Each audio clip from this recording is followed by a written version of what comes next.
Okay, habari za saizi jamani, za uzima.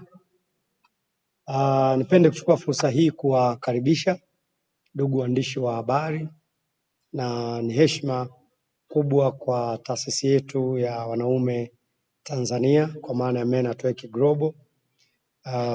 Hii ni fursa adhimu sana kuzungumza na nyinyi, kwa sababu najua kuzungumza na nyinyi tunazungumza na Watanzania, na Watanzania wa rika zote, na hasa specific wanaume, kwa sababu hao ndio walengwa wa ujumbe huu. Na mara nyingi ninajua ya kwamba linapotajwa jambo la wanaume, wanawake ndio huwa wasikilizaji wazuri pengine kuliko wanaume wenyewe.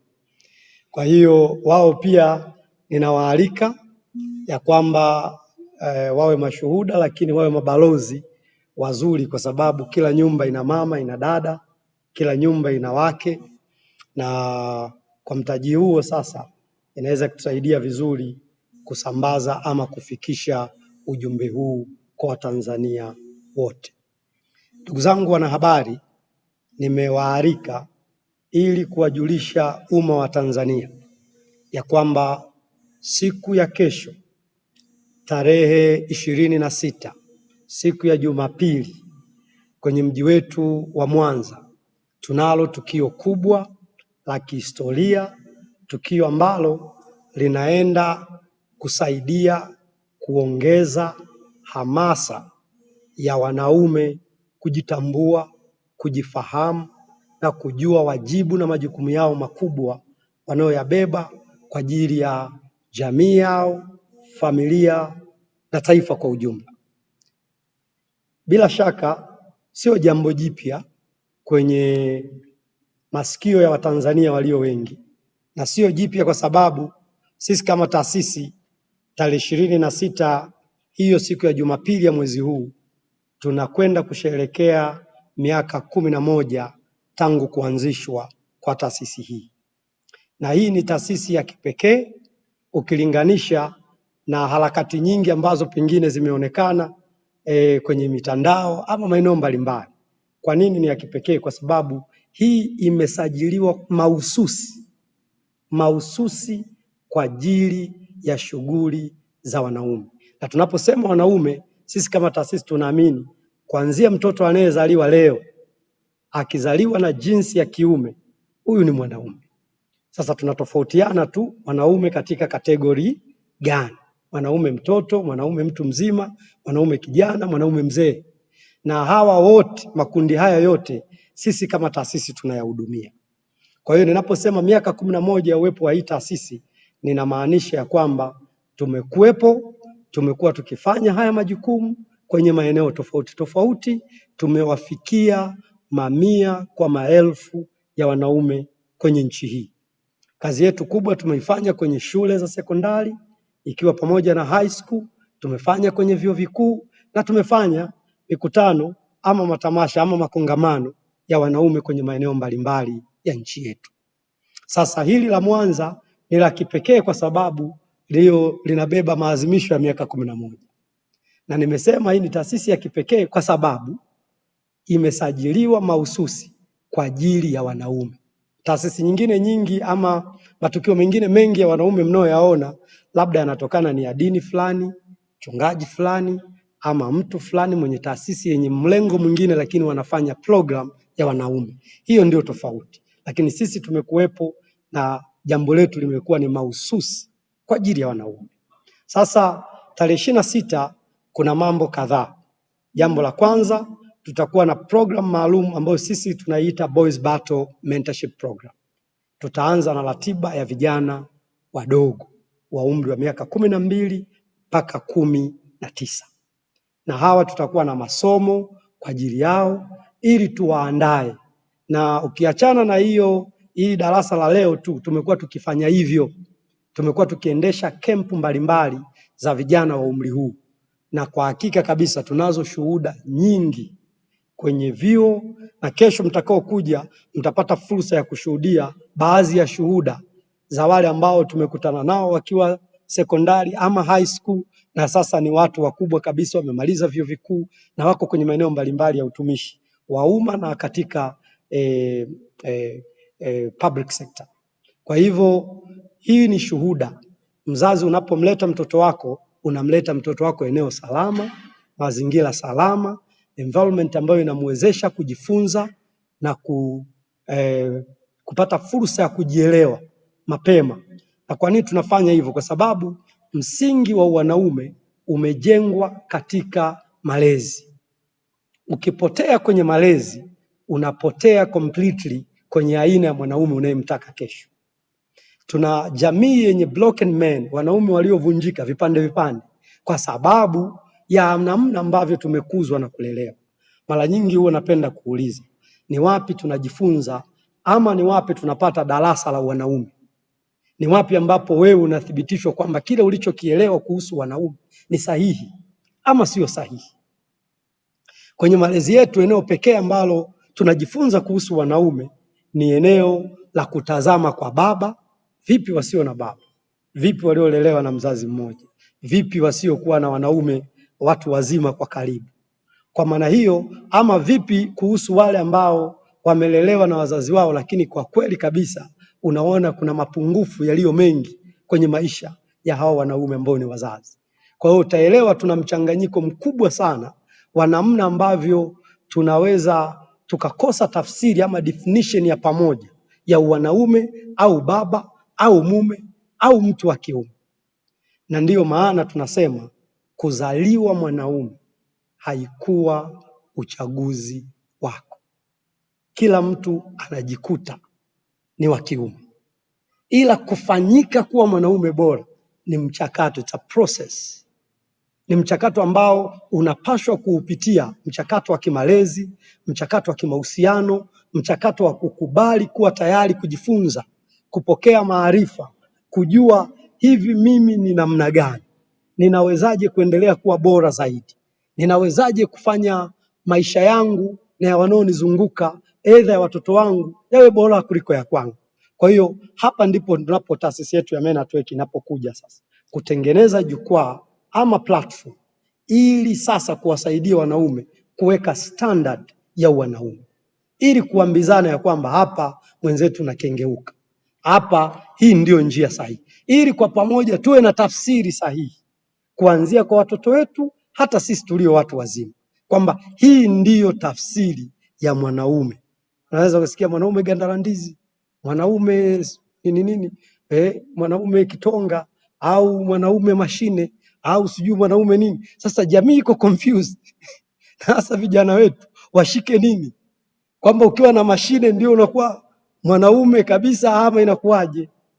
So nafikiri umefika wakati ama tuko kwenye nyakati ambazo tunahitaji tafsiri sahihi ya kuhusu wanaume, kuhusu wajibu wa mwanaume, kuhusu aina mazingira ya mwanaume, kuhusu changamoto na mambo ambayo mwanaume anamface kwenye maisha yake yapate majibu sahihi. Kuna wengi huwa wanauliza chanzo cha hii taasisi ni nini? Ilikuwaje ili wazo likazaliwa? Kimsingi hili wazo lilizaliwa baada ya kuwa tumefanya utafiti kwenye maeneo mbalimbali ya kimaisha kuhusu hali ya mwanaume kwenye nchi yetu, na sio tu nchi yetu, bara la Afrika kwa ujumla. Na tuligundua mambo kadhaa ambayo ndio yanayotufanya tuwe hapa na uwepo wa hii taasisi.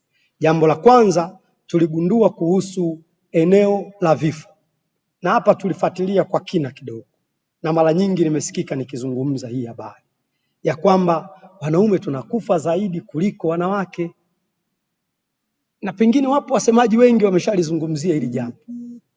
Lakini kwa nini tunazungumza? Kwa sababu tunataka tufanye call, tunaitisha wito kwenye jamii kulitizama hili. Wanaume sisi wenyewe tulitizame, kwa nini wanaume wanakufa zaidi kuliko wanawake? Hatusemi kwamba na wanawake wafe na wenyewe sawa sawa na wanaume, hapana. Kama rais wetu wa kwanza hayati baba wa taifa, mama yupo, ni jambo zuri na tunapenda na tunafurahishwa na hiyo. Rais wetu wa pili, baba hayupo lakini mama yupo, Mzee Mwinyi, rais wetu wa tatu Mzee Mkapa, baba yupo lakini mama yupo, jambo jema la heri kabisa, tunafurahishwa. Rais wetu wa 4 yupo na mama yupo. Rais wetu wa 5 Mzee Magufuli hayupo lakini mama yupo. Sasa ukiangalia hii trend ya reflection ya taifa, wale viongozi wakuu wa taifa, sasa vipi ukirudi kwenye mitaa yetu? Leo asubuhi mimi ni mwanachama kati ya vile vyama vya kusaidiana. Tuna vyama mbalimbali vya kusaidiana. Mimi niko kwenye moja ya chama. Leo tu asubuhi, ndani ya wiki 2 tunasaidiana misiba. Kuna misiba 5. Kati ya misiba 5 waliokufa wote ni akina baba. Yaani baba wa baba ndio waliokufa wa wanachama, lakini wakina mama wapo. Kuna msiba mmoja wa mama. So kitu ambacho nataka kusema ni nini? Umefika wakati kama taifa, kama wizara ya afya, wakati mwingine utasikia kuna kansa ya matiti, kampeni inafanyika nchi nzima kuhusu wanawake, lakini mbona tusikii kampeni ya kansa ya tezi dume? Inawashusha maisha ya wanaume, inatweza utu, inapoteza wakati mwingine nguvu za kiume on process of that. Kwa hiyo pengine umefika wakati wa kuzungumzia haya mambo. Wanaume wanakufa haraka pengine kwa sababu ya hali ya maisha, kazi ngumu wanazofanya, kazi hatarishi wanazofanya. Kitafuta vilema, watu wenye ulemavu, samahani, tumie lugha hiyo, watu wenye ulemavu walio wengi ni wanaume. Tulikuwa tunajadiliana siku moja tukiwa ofisini, tukasema hata vichaa walio wengi ni wanaume kuliko wanawake. Walio magerezani wengi ni wanaume, na ukisikia gereza linajengwa sehemu fulani au wanafanya maboresho ya kupanua gereza, wanakusudia yaani wanaume ndio wanakuwa walengwa wakubwa hayo magereza.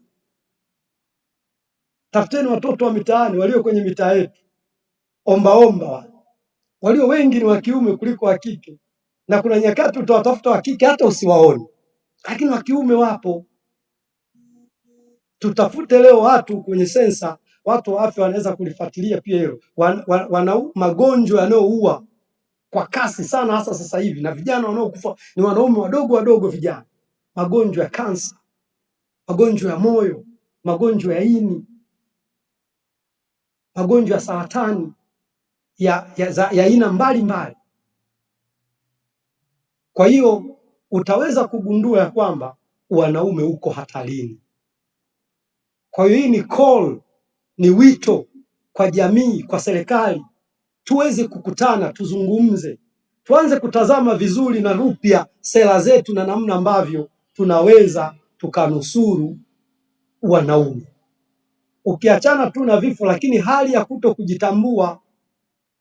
Leo wanaofanya interview kwenye mashirika makubwa, tunafanya tafiti, ukiwauliza watakwambia watoto wa kike wana uelewa mkubwa zaidi, wanajitambua zaidi kuliko watoto wa kiume.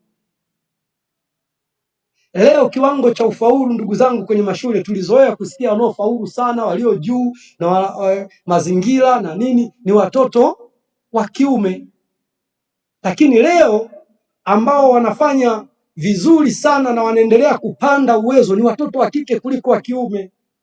Wale waliokuwa wana drop school, watoto wa kike walikuwa wanaacha shule kwa sababu mbalimbali za shughuli za nyumbani, ujauzito na vitu kama hivyo. Lakini leo wanaoongoza kwa kuacha shule ni watoto wa kiume, wanaoongoza kwa matatizo ya utoro ni watoto wa kiume. Hata kiwango cha ufaulu nasisitiza kimeshuka. Kuna wajibu, kuna umuhimu wa kuleta mjadala wa kitaifa. Sisi tunaamini hivyo kama taasisi ya wanaume Tanzania.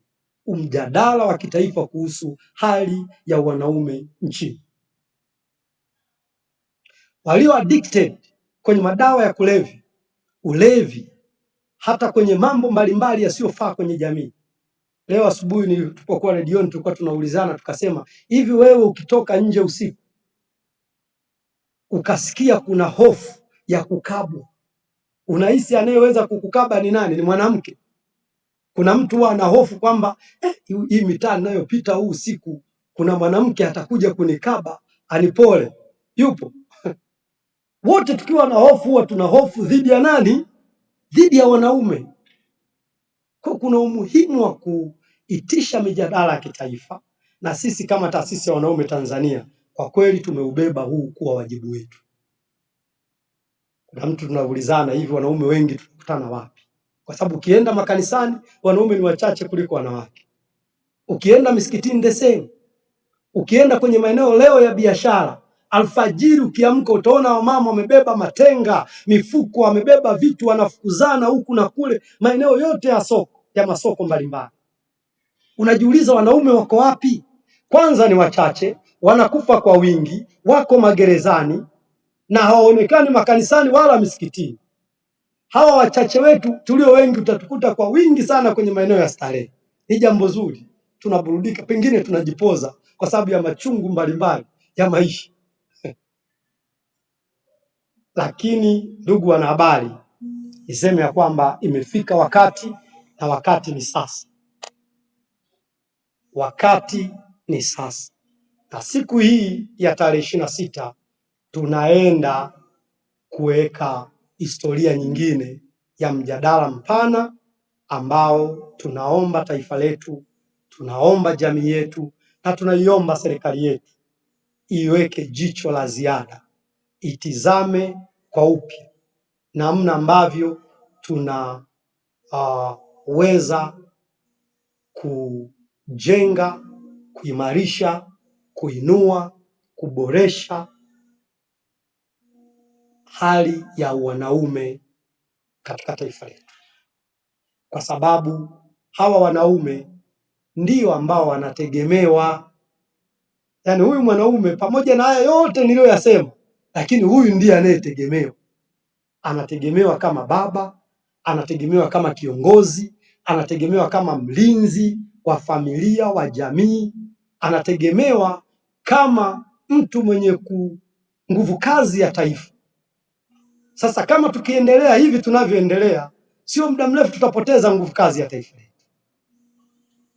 Ninatoa wito kwa wanaume wote watakaoweza kutusikiliza kwa njia ya mitandao ya kijamii, watakaoweza kuja kwenye ukumbi wa BOT hapa Mwanza, kutoka mikoa yote ya kanda ya Ziwa na maeneo mbalimbali, tunawakaribisha sana, maana tunakwenda kujadili, tunakwenda kuonyesha umma wa Tanzania namna gani ambavyo wanaume wanahitaji msaada, wanahitaji kuwekewa nguvu.